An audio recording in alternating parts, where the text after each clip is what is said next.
परशुराम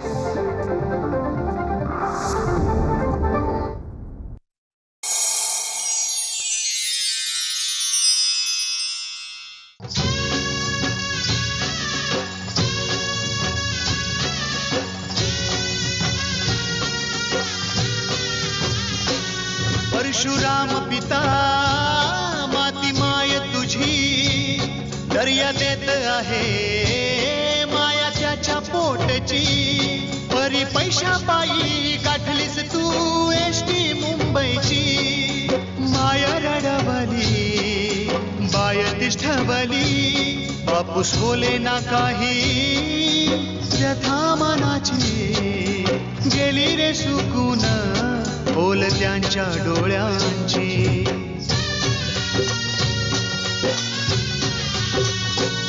नांदी बदलाची साध कोकणची भरतू दे तुझी पाऊले पुन्हा बरकतीची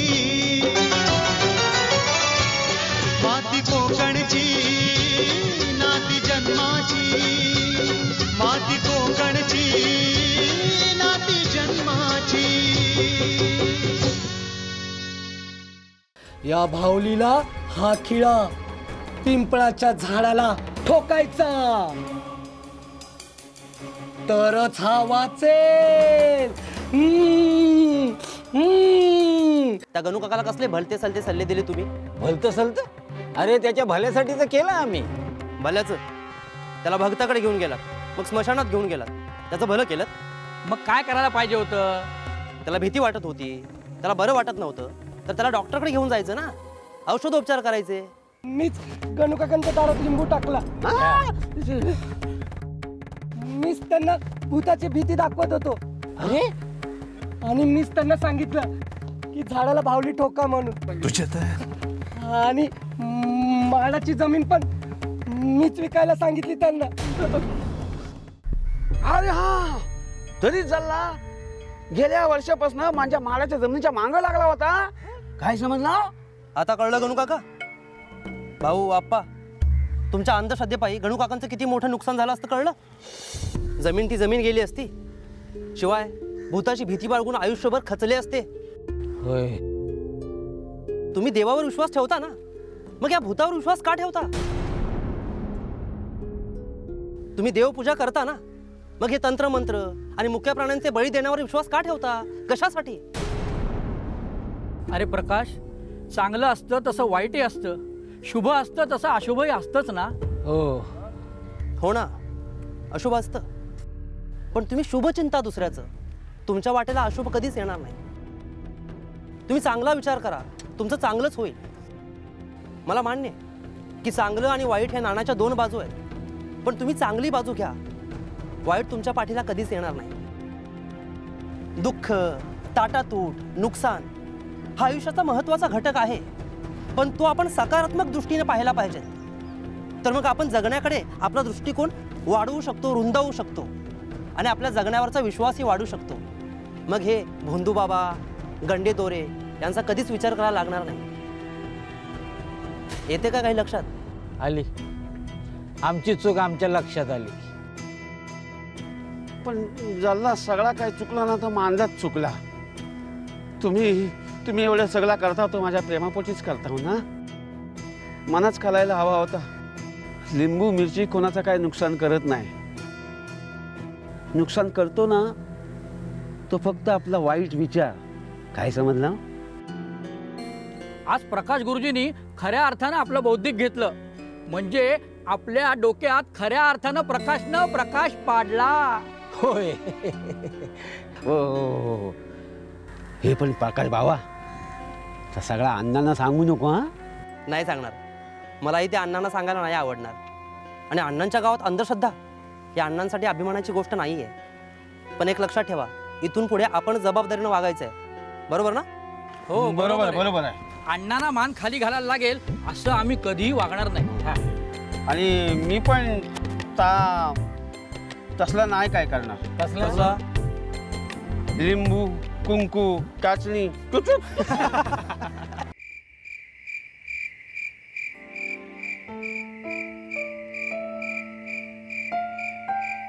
अहो तुमचं काम झालं असेल तर चला जेवायला.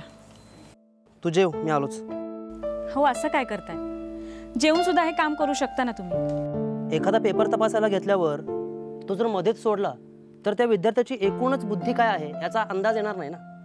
मी ना फक्त बरोबर उत्तरावरून नाही तर मी त्या मुलाची एकूण विचार करण्याची क्षमता काय आहे याच्यावरून मार्क देतो. बरं बाबा, संपवा एकदाच. पुन्हा उद्या सकाळी शाळा आहे. अगं हो, सांगायचं राहिलं. उद्यापासून ट्रेनिंग आहे माझं रत्नागिरीला. 4 दिवस तिकडे जाणार आहे राहायला. 4 दिवस? आणि हे तुम्ही मला आत्ता सांगताय? काही लक्षातच राहत नाही आता. सारखं आपलं मनात. जाऊ दे. मला माहिती भाऊजींचाच विचार करताय ना. अहो पण असं काही होणार नाहीये. आणि ते झाले तरी आपण वेगळं नाही व्हायचं. असं करता आलं असतं तर किती बरं झालं असतं ना. कसं वागतो पाहिलंस ना. जाताना आईच्या पाया पडायची लाज वाटली त्याला, पण आईच्या नावाची जमीन मागायची लाज नाही वाटली. व्यवहारी माणसांना कसली लाज वाटणार? अहो त्यांना पैसा दिसतोय, घर दिसतंय, पण मग त्यासाठी आपली माणसं दुरावली तरी चालणार आहेत त्यांना. आणि हे फक्त आपल्या घरात नाहीये, या कोकणातल्या सगळ्या घरात हेच चित्र आहे. या मुंबईकरांना इथल्या भावंडांबद्दल सतत मत्सरच वाटतो. मी तिथे काम करून कष्ट करून पैसे कमवतोय आणि तो इथे मस्त आरामात जगतोय. सगळं एकटं खातोय, मला काहीच देत नाही. ही भावनाच मग नातं संपवते. आणि मग ते कोर्ट कचेरी वाद हे सगळं बघितलं ना की वाटतं जाऊ दे, एकदाच करून टाका त्यांच्या नावावर सगळं. विषयच संपवा एकदाचा. असे विषय संपवता येतात का? लहानपणापासून एकमेकांना समजून घेतलं ग. बाबांनी जे काही दिलं ना त्यामध्ये दोघांनी ऍडजस्टमेंट करून घेतली. मग आता ऍडजस्ट करायला काय हरकत आहे? आता ते मोठे झाले, त्यांना स्वतःचं घर हवंय. त्यासाठी रक्ताची माणसं दुरावली तरी चालतील, हो ना? गावच्या लोकांना मुंबईतल्या घरा एवढी सुद्धा किंमत नाहीये यांच्या लेखी. कधी कधी ना किव येते या सगळ्याची.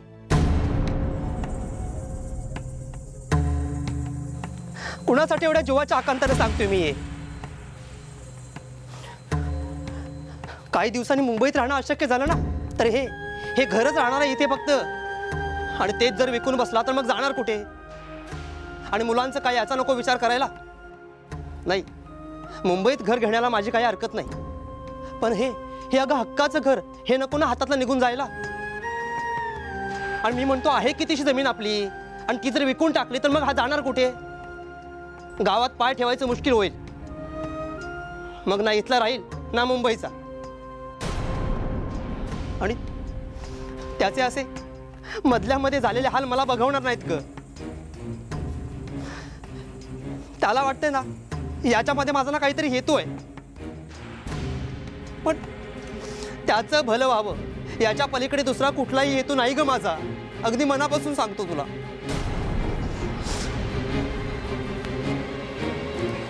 हो मला कळत का नाही, पण जाऊ द्या. आता त्यांना आपल्या हाताने स्वतःचा विनाश ओढवूनच घ्यायचा आहे, तर मग त्याला आपण तरी काय करणार आहोत? करायचे तेवढे सगळे प्रयत्न करून झाले, पण यांना अक्कल यायची नाही. मोठेपणा मिरवायला हवा आहे पण जबाबदारी नको. मागण्याची पद्धत बघितलीस ना, सरळ आरेरावीची भाषा. अगं आपल्यामध्ये भावाचं नातं आहे हे सुद्धा अगदी सहज विसरला ग तो. जिथे आईचं नातं विसरले तिथे भावाचं काय घेऊन बसले? जाऊ दे, तुम्ही नका स्वतःला त्रास करून घेऊ.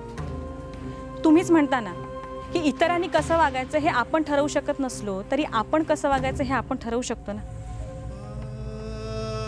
मग तुम्ही तुमची तत्व सोडू नका. त्यांना तिकडे काय करायचंय ना ते करू देत.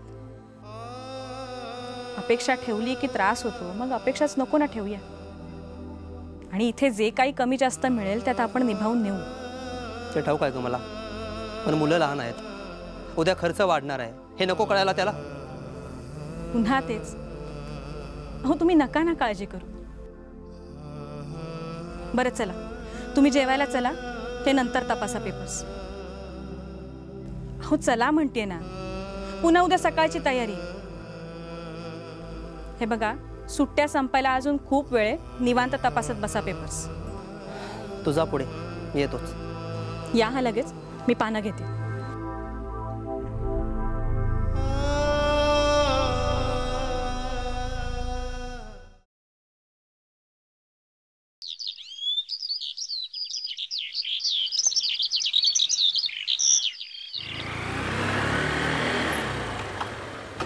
अरे पम्या, एक नंबर केलं सा. अरे आपल्याला गरज होती तुझी. अरे मला सुद्धा इथे येऊन काहीतरी करायचंच होतं. तर मुंबईला कोणाला आवडते सांग मला. नाईलाज म्हणून करतात सगळे. हो, पण तुझ्यासारखी हिंमत कोण दाखवेल तर ना. अरे काहीतरी नवीन करायचं म्हटल्यावर हिंमती दाखवायलाच लागणार ना. मला सांग, प्रकाश कुठे दिसला नाही तो? अरे त्याला एका कामासाठी बाहेर गावी जायला लागले. आणि सरकारी काम म्हणजे तुला माहिती आहे ना. हा, आणि तो शिक्षक म्हटल्यावर त्यात काय बोलायलाच नको. मग काय प्लॅन आहे आता? प्रवासातून येताना तोच विचार करत होतो की जातोय खरं, पण करणार काय. पण जिद्द मात्र नक्की आहे गावात काहीतरी करून दाखवण्याची. कारण माझ्या एका मार्गामुळे मुंबईकरांचे अनेक मार्ग इथे काम करण्याचे सुरू होणार आहे. त्यामुळे जबाबदारी सुद्धा आहे. अरे आम्ही आहोत ना तुझ्यासोबत. तू कशाला टेन्शन घेतो? बघू काय करायचं ते.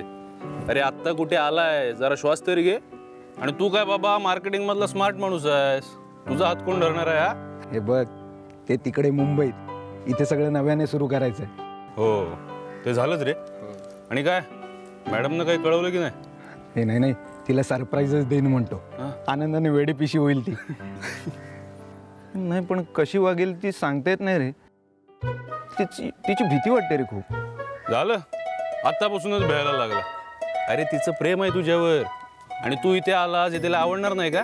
हा, जा आता आराम कर आणि गाठी बिटी काय ते घे, नाही तर रोज आमची भेट आहेच. चल भेटू परत. चल येतो. हा चल.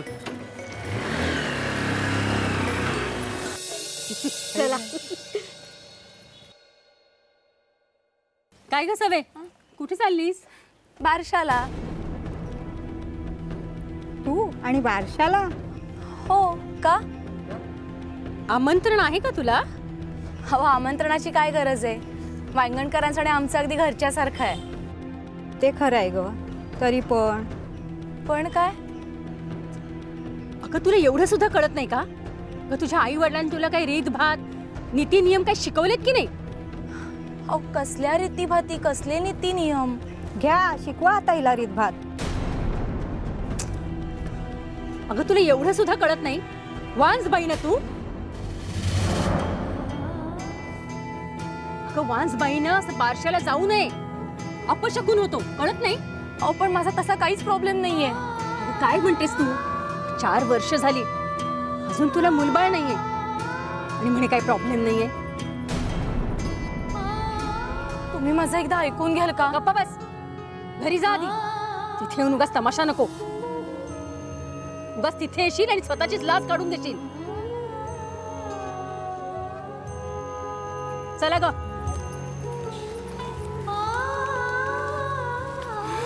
सविता, सविता ऐक.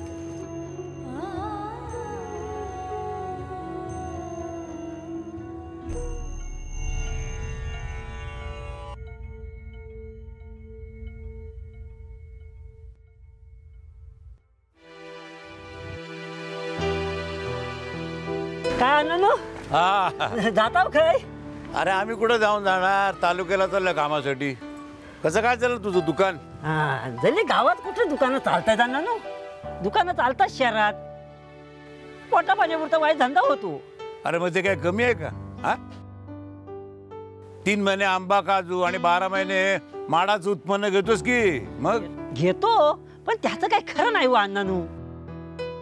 तुम्ही वाईट मदत केली असती ना तर गावात एक मोठं दुकान टाकायचं म्हणत होतो. मी कसली तुला मदत करणार बाबा? कसली म्हणून काय विचारतो अण्णानू? तुमच्या शब्दाला या गावात केवढा मोठा मान आहे. तुम्ही फक्त एवढंच म्हणायचं, भगवानच्या दुकानात चांगला माल मिळतो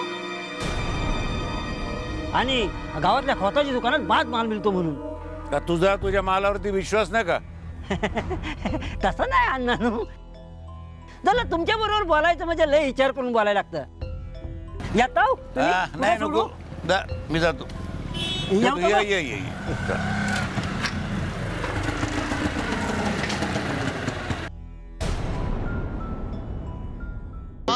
कोकणची नाती जन्माची.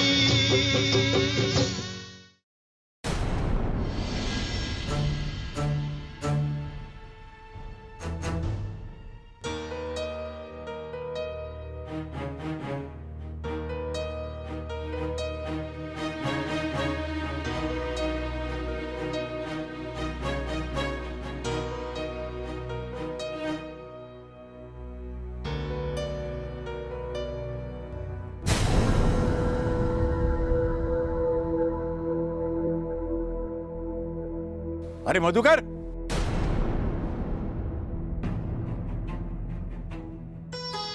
हा इथे कसा अचानक आणि या अवस्थेत? गावी कधीही परत येणार नाही म्हणाला होता, मग आता परत का आला? एवढ्या गडगंज संपत्तीचा मालक हा असा या गाडीतून? काय झालं साहेब? माझ्याशी न बोलता गेला. मला विसरला की आठवण्याच्या मनस्थितीत नाही. याला भेटल्यावरच काय ते कळेल.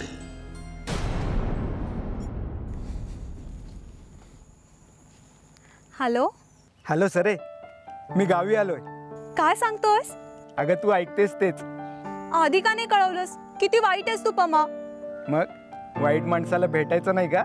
ए पमा, थांब ना. असं काय? मी आले लगेच. आणि हो, तुझ्यासाठी एक मस्त सरप्राईज आहे. हे मग सांग ना. वेडा आहेस का तू? सरप्राईज म्हणजे कळतं का? अगं तुला कळतं की नाही ते बघत होतो. पण ऐक ना, माझ्याकडे पण तुझ्यासाठी एक सरप्राईज आहे. हो का? मग आता फोनवरच बोलत राहणार आहेस की भेटल्यावर पण काही बोलायचं शिल्लक ठेवणार आहेस? ठीक आहे, आपण भेटूयात आपल्या नेहमीच्या ठिकाणावर. बरं, येते लगेच. चल.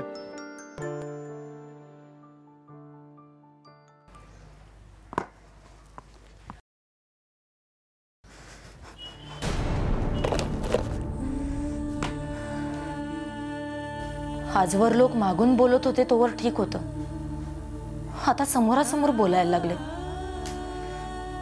हळूहळू सगळ्या समारंभातून मला वगळलंच आहे आणि मग गाव वेशी बाहेर काढल्यासारखं जगावं लागेल. एवढं असं काय मागितलं मी की यांना जमत नाहीये. मूलच तर मागते, ते माझ्या पोटी जन्म घेणार, सांभाळणार सुद्धा मीच, तरी यांच्या पुढे लाचार व्हावं लागतंय. ते खुशाल आहेत तिथे, इथे काय चाललंय याची कसली काळजी नाही त्यांना.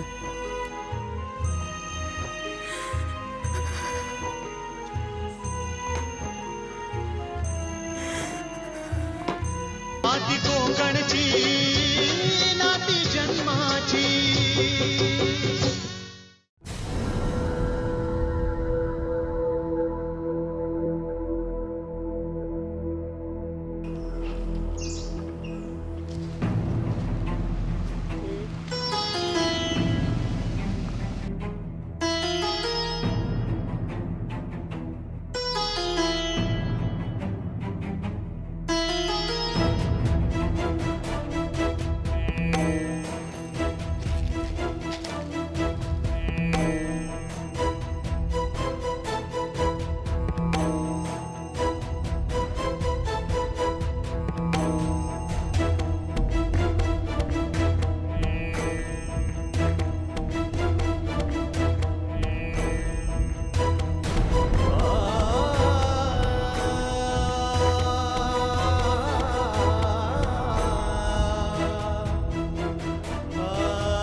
20 वर्षांपूर्वी मी सोडून गेलो, सगळं काही तसंच आहे.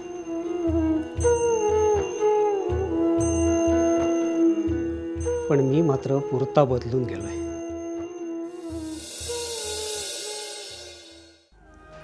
मुंबईत राहायचं तर आपली खोली असायला नको का? खोली झाली ना की लगेच तुला घेऊन जाणार. पण तोपर्यंत मी इथे कसे आणि किती दिवस काढायचे? फार फार तर वर्षभर. एवढं सहन करू शकतेस ना नवऱ्यासाठी? वर्ष कसं कसं काढेन मी, पण त्यानंतर नक्की देणार ना? नाहीतर आयुष्यभर इथेच ठेवा.